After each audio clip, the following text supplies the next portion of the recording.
Passionate Life. It's Precious KW here, and I'm super excited to sit in front of you. It's December, and we're halfway through the month. There's so much anticipation for 2017. It's crazy. I'm so excited to sit here to move forward with our 5 keys to simply passionate living. If you're new, thank you for joining us. If you're returning, what's up? We're glad to have you here. Make sure, either way, you subscribe below so that you can get all of our updates and all of our videos. Alright, so we're in the 5 keys to simply passionate living, like I said. And the last few weeks were really great. We talked about being proactive as well as to making sure that we're consistently pursuing total wellness, mind, body, and spirit. So good. Go back and watch it. I had to use it this week a whole lot.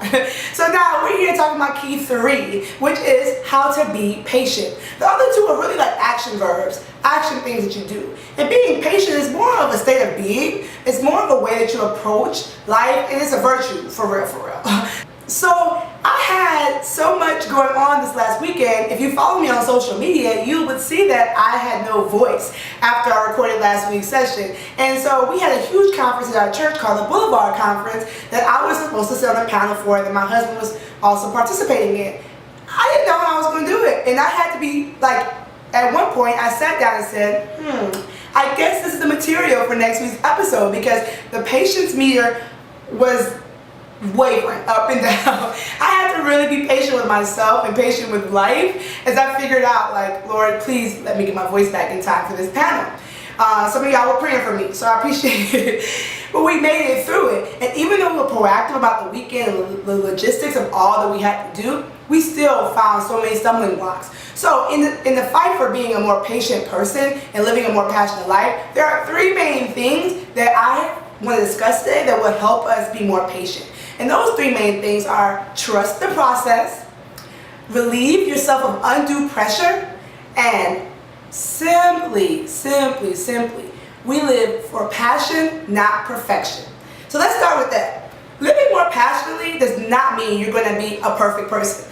I was so nervous when I decided to start Simply Passionate Life because I'm not a guru. I'm more somebody who does try to live with a passionate perspective on life and wanted to help other people walk with me as I became more passionate. But I'm here learning alongside you and just repackaging old wisdom in a way that you may be able to understand. So we're walking, and we're not in a fight for perfection. We're in a pursuit of passion, being people that leave a mark on each day, each moment, and are learning from things. Not so always focused on what is my purpose, what is that job or that size in your waistline that I'm trying to reach, but more so, how can I enjoy my daily life? How can I be more present, which we'll discuss in step 4, in key 4, Simply Passionate Living. But how can I be more present and engaged in my daily life? So we're pursuing passion, not perfection. And that's something that is so important for us to remember. Alright, so next we're going to talk about how to relieve undue pressure that we put on ourselves. We are in this society where everyone's in a glass bowl. Now, some of us do a good job of staying outside the glass bowl, but with social media and with the way that we engage with our neighbors nowadays, it's kind of hard to not get to the point where you're looking at everyone's highlight reel and then you're trying to put your best highlight reel out there as well. I learned a long time ago that there's no one that can sit and have a list checking off where I should be and how fast I should get there. I live for God, and I live to make sure I'm engaging my neighbors, engaging my family, but not necessarily the pressure to perform for those people. Enjoy life without the pressure. In this season of life, whenever the weather changes, there is a lot of pressure. Get ready for the summer. Oh, we have the holidays coming. All these different seasons can bring more pressure. And I want us to try to relieve that. This week on the internet, somewhere on the internet, I posted a video about how things come to steal your joy. There's a lot of pressure put on us and how we need to just relinquish that and cling to the one that has come for us to live an abundant life. Not a life full of pressure and stress to perform or to get to a specific destination at a certain rate. You all relieve that pressure, release yourself of that pressure, and live. I mean, we're alive, but are we living, or are we in this pressure cooker and feeling like we have to get to a certain place or to please or impress certain people who most of them are not even paying attention? So live your life and so that you can be grateful and be satisfied with the type of life you're living and not so much under the pressure of the eyes of society or the expectations of society. Alright, and lastly, trust the process. This goes so much with relieving yourself of the pressure. There are so many different roads to get to the same destination. What road are you on? Enjoy that road. Enjoy that process and take a look at the view along the way. Most of us understand this when it comes to other things in life. You don't go to the restaurant expecting your food to be on the table before you order. No one wants half-baked chicken or raw pizza, right? We want the food to go through the proper process and it's going to be real good. Even when you're cooking food, you enjoy the cooking and tasting along the way to see how that meal is coming together. But when it comes to life, a lot of times we want to get to the destination before we put any of the work in. And that's part of the beauty. What are you learning along the way? All the shortcuts that we tend to take because we're in this microwave society are detrimental to us. They lead to more disappointment.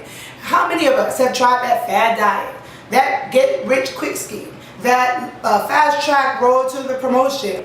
Those things often get us to some semblance of what we want, some artificial satisfaction, but what happens afterwards? You end up either being 10 or even 100 steps further back than you were. Let's cut the shortcuts. Appreciate the process even when you can't enjoy it, okay? Because there's something that you're learning. There's something along the way. Because what you don't want to happen is to get to that destination that you've been eyeballing and zeroed in on and still find yourself dissatisfied. Okay, or get to that position that you wanted at work, or your children are finally out of the house and now you look back and there's emptiness. You feel like you don't even remember the process along the way. Let's not do that. Remember, we want to consistently pursue a life that is total wellness, not just getting to certain milestones, but to really enjoy the process along the way. We want to be proactive, yes. We want to pursue life, yes, but be patient with yourself as you get there. You guys, I'm more than grateful. I'm really honored to be able to sit in front of you because, like I said, I'm no guru. I'm being challenged. I'm being challenged to be more patient with myself as I get there and to be more focused on the journey and not the followers and not the subscribers, but really being focused on who am I helping along the way. Can my children, can my 9-year-old be inspired by me as she watches me do this channel? Y'all, let's live that way. Let's live a way that we are really practicing what we post, that we are living and we are appreciative and we are grateful and we're proud of the life that we're living, being alive, and not just alive but living life, okay y'all? So if you haven't signed up for our 31-day challenge for January, do it! The link is below. Come back, subscribe, share with a friend, and send me your questions. I want the content that you want and that will challenge both of us mutually as we move forward with living a more simply passionate life. I love you so much, as I always say, and I hope that you have a fantastic week. Relieve the pressure, trust the process. Remember, we're not fighting for perfection, just for more passion. Bye. See you next week.